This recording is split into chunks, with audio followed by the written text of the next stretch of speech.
Tila kinumpirma ng kapamilya aktres na si Kim Chu, na single siya ngunit healing at happy sa kanyang buhay.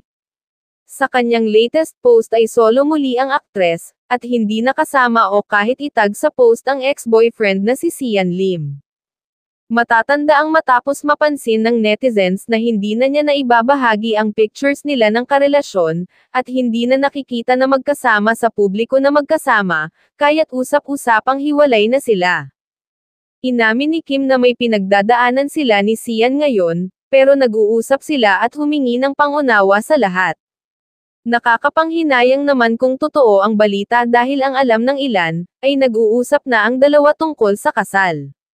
Kulang na rin lang langgamin ang dalawa sa sobrang pagiging sweet sa isa't isa. Marami naman ang nanghihinayang lalo na ang family ni Sian, na mahal si Kim at itinuturing na isa ng kapamilya. Malulungkot din ang Kim si fans.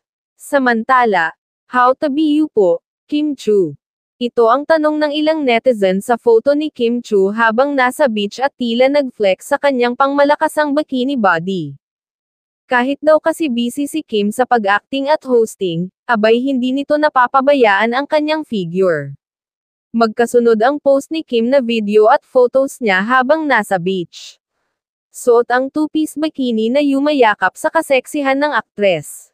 May ilan na patanong kung ano nga kaya ang skin routine ni Kim, dahil parang mula nang makilala siya sa mundo ng showbiz ay kakaunti o halos walang nagbago sa kanyang itsura.